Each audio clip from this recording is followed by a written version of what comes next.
হরি বল হরি বল হরি বল। সত্য কথা ওরা জানেই না আগেকার সময় কত রকমের খেলা ছিল, এখন তো আর সেসব খেলা কেউ করে না, জানেও না, সারাদিন মোবাইল নিয়ে বসে আছে, তাই না? আহা হা, কি অবনতি হয়েছে দেখুন। ছেলেকে স্মার্ট করতে করতে করতে করতে একদিন ছেলেই বলবে, দেখো মা, তোমার সঙ্গে আমার চলা যায় না, আমি চলতে পারবো না, কারণ তুমি একেবারে আনস্মার্ট, তোমার সাথে চলা সম্ভব নয়। মানে এমন স্মার্ট করছে ছেলে, ছেলে ওই স্মার্টফোন নিয়ে স্মার্ট হতে হতে একদিন মা বাবাকেই বলবে, তোমার সঙ্গে আমার চলা সম্ভব নয়। তা এই তো হচ্ছে আমাদের দুরবস্থা। হ্যাঁ, এবার দেখুন ভগবানও তেমন নানাবিধ খেলা খেলেছেন। খেলিছে বিশ্বলয় বিরাট শিশু আনমনে। হ্যাঁ, নিরজনে বসে তিনি খেলা খেলে যাচ্ছেন মা। তা খেলছেন, আজ কি খেলা? এই ভাই, হ্যাঁ বল না, বল বল। আজকের খেলা হবে পাতা পাতা খেলা। পাতা পাতা খেলা খেলেছেন কখনো মা পাতা পাতা খেলা? এই তোরা খেলেছিস? খেলেছিস? খেলিসনি? তাহলে আজকে আমরা খেলবো পাতা পাতা খেলা, কেমন? ঠিক আছে। হ্যাঁ, হরি বল হরি বল। আচ্ছা, এবার এই খেলাটার নিয়মটা বলে দিই।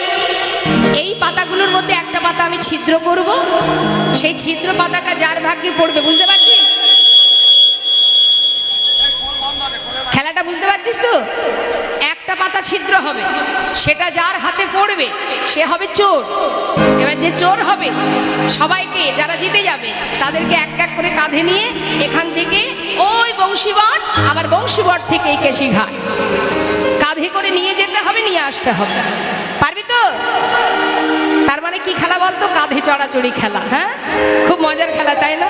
জিততে পারলেই কাঁধে ওঠা যাবে। বেশ, এখন সখারা বলছে, কানাই খুব সুন্দর মজার খেলা ভাই, তাহলে আর দেরি কেন, তাড়াতাড়ি যা। শ্রীরাম সঙ্গে পাতা তুলে এনেছে মা। কিন্তু দেখুন ভগবান যে খেলাটা খেলছে বাবা, এর পিছনে কারণ আছে। কারণ ছাড়া কিন্তু কিছুই হয় না। ভগবান যাই করে সব কিছুর পিছনে কারণ থাকে। তা কারণটা কি না, আজ তার মনে ইচ্ছা যে ভক্ত চরণ সেবা করবে তিনি। হরি বল। আমরা জানি ভক্ত ভগবানের চরণ সেবা করে, কিন্তু আজ একটু উল্টো হয়ে গেছে মা। আজ ভগবানের ইচ্ছা যে ভক্ত যে আমাকে ভালোবাসে, এই যে ভালোবাসা সেটা কেমন, সেটা জানতে গেলে আমাকে ভক্ত চরণ সেবা করতে হবে। মহাজন লীলার পাশে দাঁড়িয়ে বললেন, হে গোবিন্দ, ভক্ত তোমাকে সেবা দিয়ে কি সুখ পায় সেটা যদি তোমাকে জানতে হয়, তাহলে ভগবান হয়ে থাকলে হবে না। যদি কোনোদিন ভক্ত হতে পারো, আর ভক্ত হয়ে যদি ভক্তের চরণ সেবা করতে পারো, তবেই জানবে চরণ সেবা করলে কি সুখ, কি আনন্দ। তাই আজ কয় পাতা তোলা হয়েছে।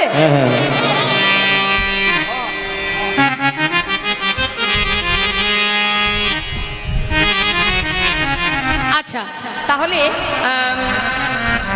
আয় পাতা নিয়ে যা।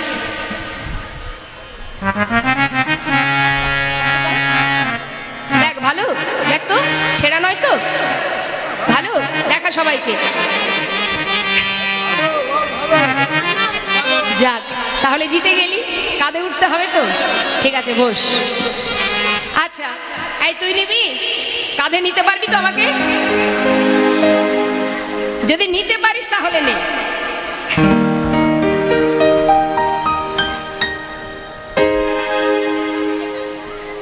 কই দেখি, তোলো, হাত তোলো, দেখাও। হায়, যাক, ও মনে হয় আমাকে নিতে পারবে। দেখাও, সবাইকে দেখাও। ভালো, ছিদ্রপত্র পড়েনি তো? এই দেখি তোমারটা, দেখি।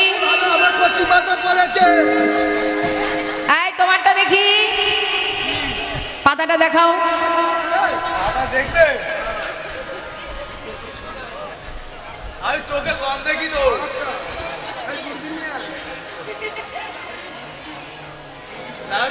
লাগাই তো।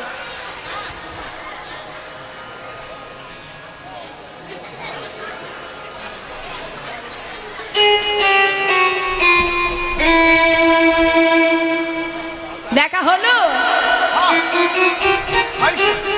কি ভালো পাতা? তাহলে তাহলে ছিদ্রপত্রটা কার ভাগ্যে পড়ল? তাই তো তাই তো, হ্যাঁ? সবারই ভালো পাতা পড়েছে, ছিদ্র পাতা কার ভাগ্যে পড়লো কানাই? আরে দেখ আমারটাও ভালো পড়েছে, কিন্তু তুই দেখাচ্ছিস না কেন? তোর পাতা দেখা, ওই তো তুই লোকাচ্ছিস, কানাই লোকাচ্ছে।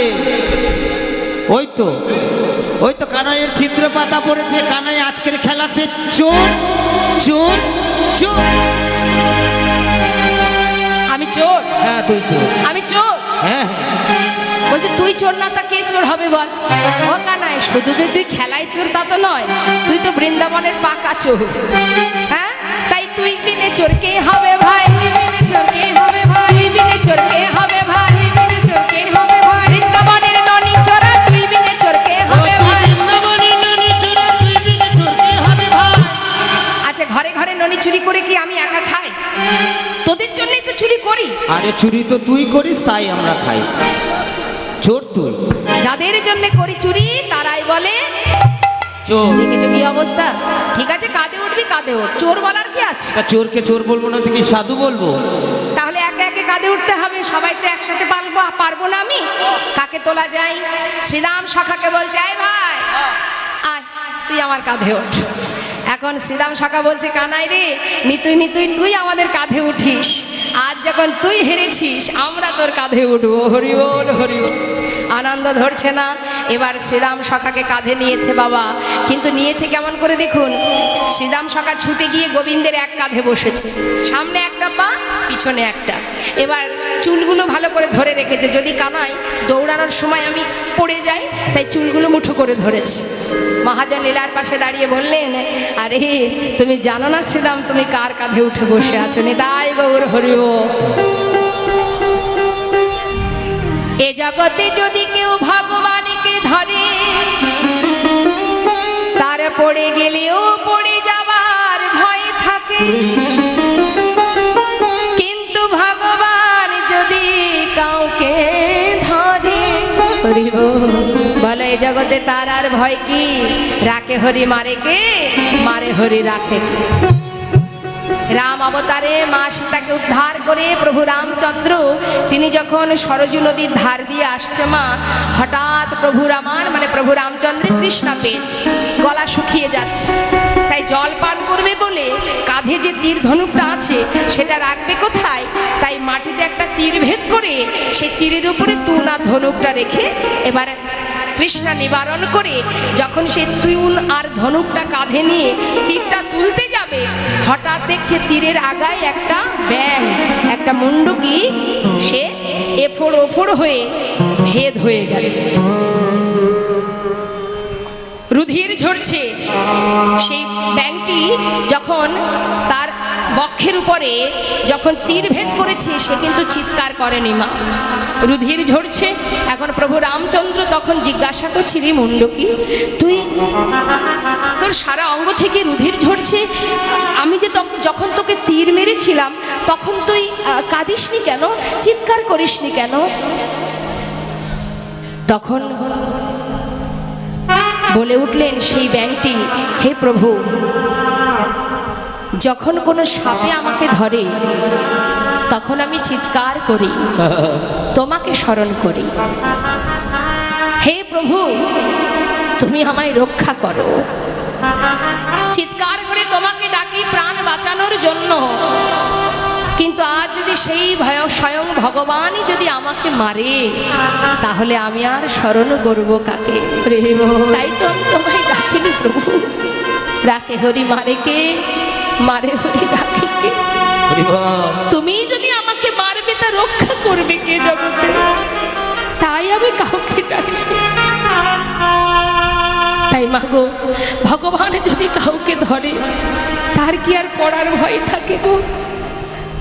আর ভগবান যদি কাউকে মারে, এ জগতে কে আছে তাকে প্রাণে বাঁচাতে পারে?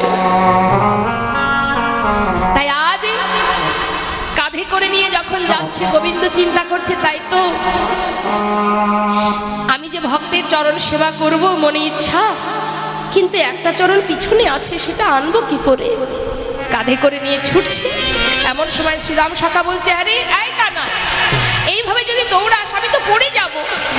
গোবিন্দ সুযোগ পেয়ে বলছে, এক কাজ কর ভাই, পিছনের চরণটা আমার সামনে দে, ওই দুটো চরণ আমি যদি চেপে ধরে দৌড়াই আর তো তুই পড়বি না। বাবা ঠিকই বলেছিস তুই। দাঁড়া কানাই, তারা তো অত শত জানে না মা যে কানাই ভগবান। তারা জানে কানাই যেমন আমরাও তেমন, শুধু ও রাজার ছেলে, আমরা সাধারণ গোয়ালার ছেলে। এবার যেই না চরণটা সামনে দিয়েছে, বুকের মধ্যে চেপে ধরেছেন আমার গোবিন্দ চরণ দুখানে, চেপে ধরে ছুটতে ছুটতে যাচ্ছে। যখন কাঁধে করে নিয়ে যাচ্ছে ছুটতে ছুটতে, আর চোখের জলে চরণ ধৌত করছে, আজি মন্দ মন্দ চরণ সেবা করে, আজ মন্দ মন্দ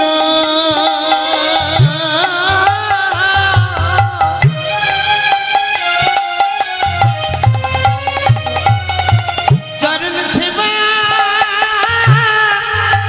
করে,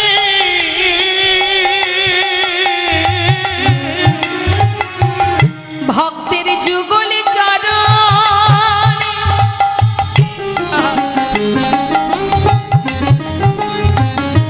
হৃদয়ে ধরে, দেখো মন্দ মন্দ অগ সেবা করে, ভক্তি যুগল চরণ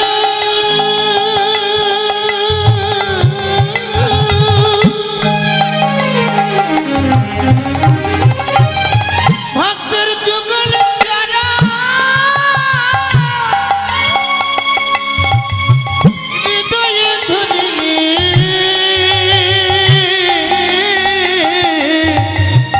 ওই না মন্দ মন্দ চরণ সেবা করে, আজ নয়নে জলে চরণ ধোয়ায়ে দিয়ে, বলে আর ভাগে আমার হয় কি না, চরণ ধোয়ায়ে বলে আমার ভাগ্যে আর হয় কি না,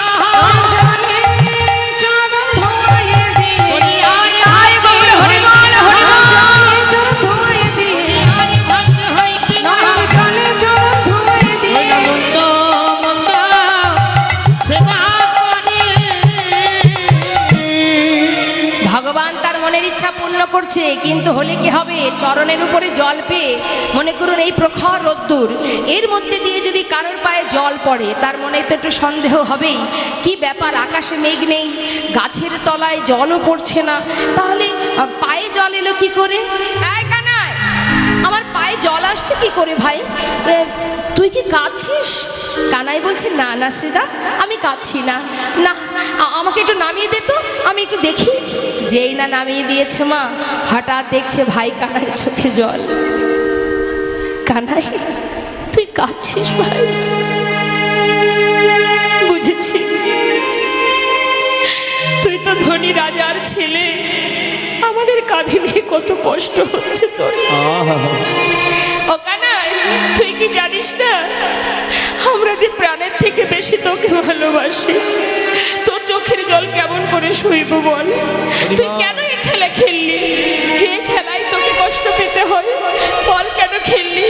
তোর চোখের জল যে সইতে পারি না কানাই।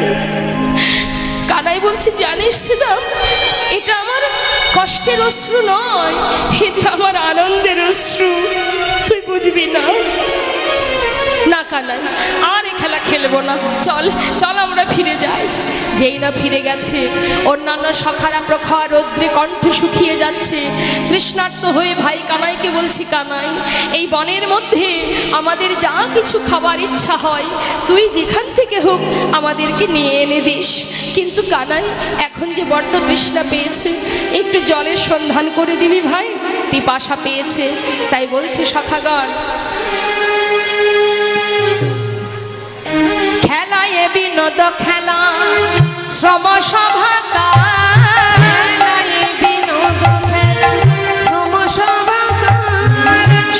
বিন্দু অঙ্গে ঝরে পিপাসায় কাতর, বিন্দু অঙ্গে ঝরে পিপাসায় কাতর, খেলা ভালো লাগে না ভাই,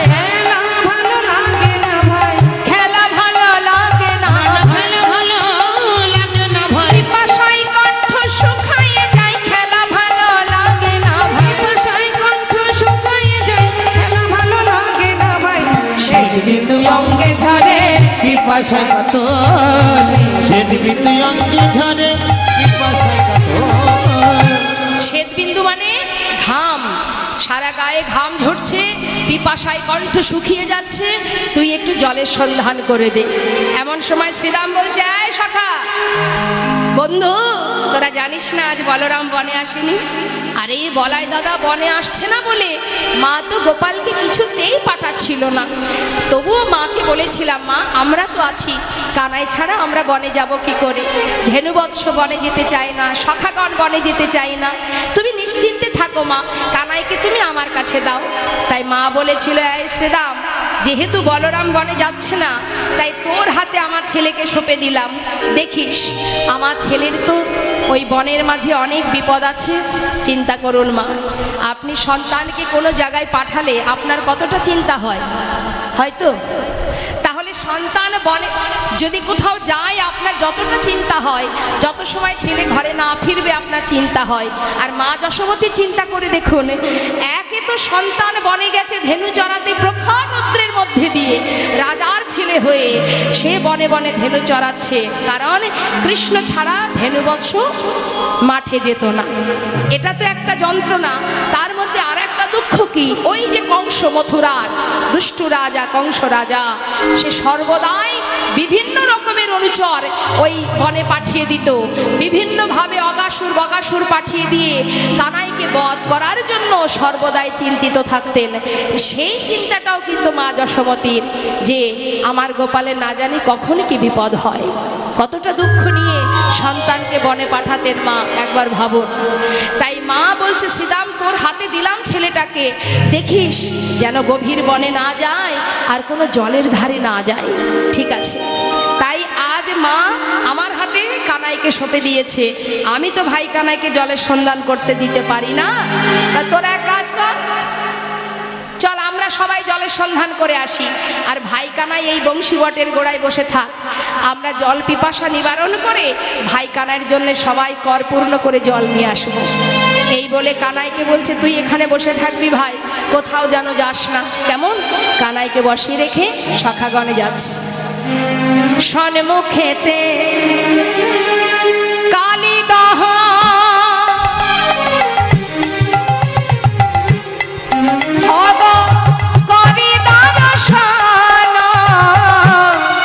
ওই না সন্মুখেতে কালিদাহ,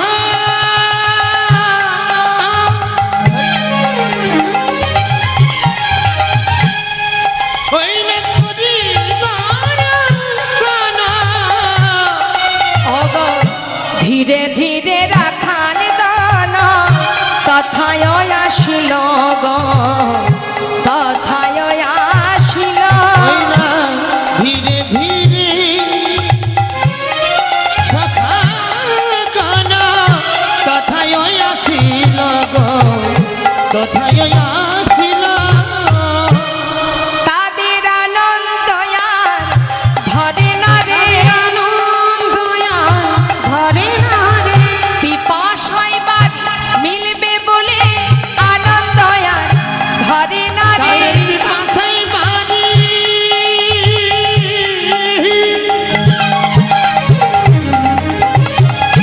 মিটবে বলে তাদের আনন্দ আর ধরে না রে। পিপাসায় বাড়ি মিলবে বলে আনন্দ আর ধরে না রে, পিপাসায় বাড়ি মিলবে বলে আনন্দ আর ধরে না রে। সন্মুখেতে তথায় আসিল, ওই না সন্মুখেতে সখা গান তথায় আসিল। সন্মুখেতে কালিদাহ দেখিতে পাইল। যেই না কালিদাহ দেখেছে মা, ছুটে গিয়ে সখাগণ এক পা দু পা করে জলে নেমে এবার যার যার তৃষ্ণা শেষে নিবারণ করছে। এবার বলুন মা, সেখানে তো বিষ জল আছে, তারা তো জানে না, না জেনে পান করলে কি হয়? দেখবেন আমাদের ঘরের বাচ্চারা যদি কোনো অপরাধ করে আমরা কি বলি? ভুল করে হয়তো করে বসেছে, যাকে বাবা ক্ষমা করে দাও, না জেনে করেছে, এর জন্য কোনো অপরাধ হবে না। তাই না? এটা কিন্তু আমরা বলি, কিন্তু ভুল কথা। জেনে রাখুন, যদি আপনি জেনে শুনে পাপ করেন তাতেও অপরাধ হয়, আবার না জেনে করলেও কিন্তু অপরাধ হয়। আপনি না জেনে যদি কারেন্টে হাত দেন, কারেন্টকে ছেড়ে দেবে? যে ও দেখতে পায়নি, বাদ দাও, ছেড়ে দাও, দেবে? আপনি যদি না জেনে আগুনে হাত দিয়ে ফেলেন, আগুন ছেড়ে দেবে? কেন ছাড়বে না? আপনি তো দেখতে পান না। দেখতে তো পাচ্ছেন, পেপারে দেখছেন, খবরে দেখছেন। হ্যাঁ, তাহলে যদি না জেনে অপরাধ করলে ক্ষমা হতো, তাহলে আগুনও ছাড়তো, সবই ছেড়ে দিত। হ্যাঁ, তার একটা প্রমাণ আপনাদের বলি, শুনুন। আমার কথা নয়, বৃন্দাবনে এক বাবাজি ছিলেন, খঞ্জ বাবাজি।